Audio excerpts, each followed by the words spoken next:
welcome back to Blueprint DIY, where we make designer fashion.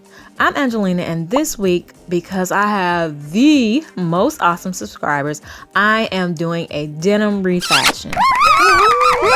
And it's out of 25 pairs of jeans. And it's all inspired by my absolute favorite part of the jean. You know, that awesome side seam that really makes a jean look like a jean? It's technically called a flat fail seam, and I'm a tad bit obsessed with them, as you can see. So for this project, I'm going to use 25 pairs of jeans, sharp scissors, denim needles, thread that closely matches the denim color, a large eyelet kit from the fabric store or Walmart, and a long shoelace or some type of cording.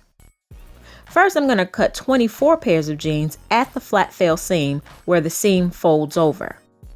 Then I'll use a ruler to mark a line about 1.5 inches away from the edge of the seam. And then I'll cut along that line. This makes sure all my strips are even. Once I have them all cut out, I'll find the top that fits me as closely to what I'm trying to achieve. So I'm going to use this loose fitting crop top to help me make the pattern. I taped together a few pieces of paper and laid the shirt on top. Then I drew a very boxy T shape around the edge of the shirt and drew the neck holes so I know in general where the neck will be. Now I can cut out the pattern and begin to lay out my pieces on it. Since I have 2 of each strip, I'm going to keep it pretty symmetrical. Notice the curve of the pieces and how I'm trying to use that to my advantage. Once I have them laid out, I'm going to mark how far down I should attach them at the bottom and at the sleeve. Then I'll attach my strips by sewing 1 flat fail seam on top of the edge of the next strip. I made 2 seams for each strip right on the outside edge of the existing seams. Adding 2 seams to each strip makes a really strong bond, but in hindsight, I would have serged the edges of all my strips. Please note that my sewing machine would not go through some of the thicker hems, but the needle never broke. Now I'm going to keep sewing the strips together to make the front 2 pieces and the back 2 pieces. Okay, now I am not gonna lie, at this point in the project, I really didn't know where this project was going. It wasn't going the way I had in my head, so I just added an arbitrary seam across the shoulders and at the bottom of the sleeve and connected the lower part of the back piece just so I could try it on to see how it looked.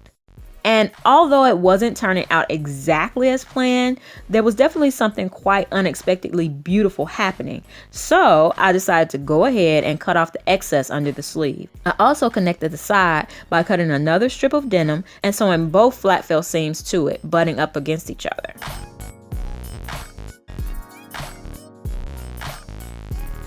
I also decided to keep the V on the back, so I turned the edges under and pinned down a scrap strip of denim across the top.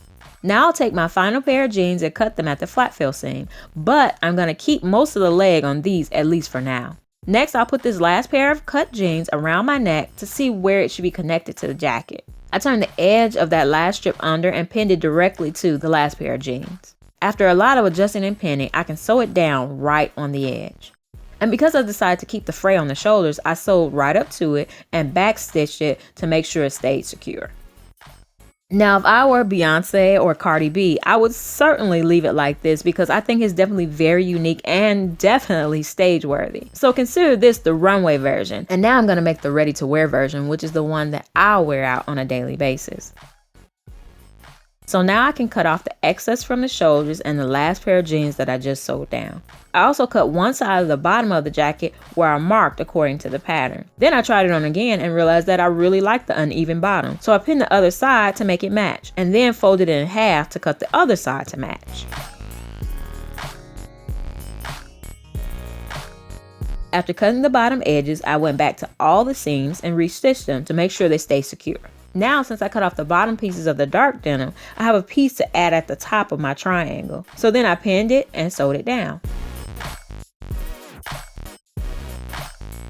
Also, I ended up cutting the crotch seam that was at the back of the neck and sewing the edge down to the dark denim piece in the back.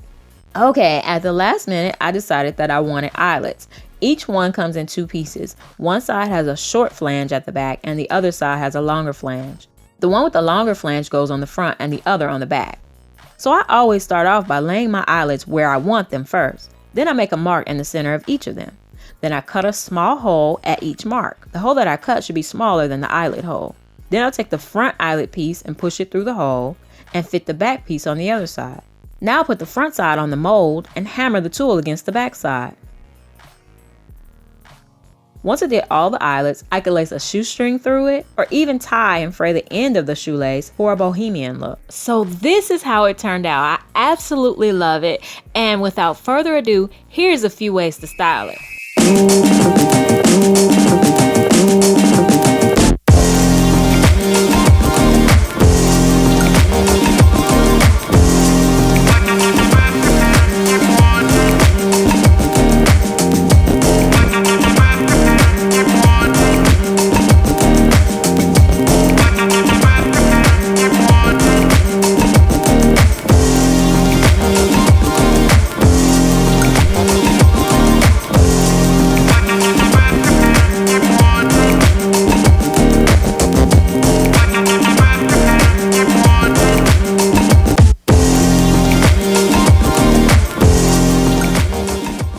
So there you have it. I absolutely love how this turned out.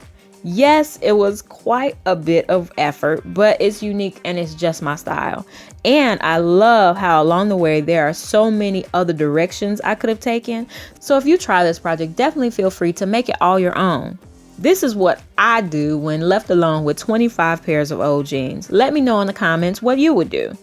Give this video a thumbs up if you like refashion videos, and definitely don't forget to subscribe for more. And subscribers, keep those requests coming. All right, I'll see you guys soon. Bye.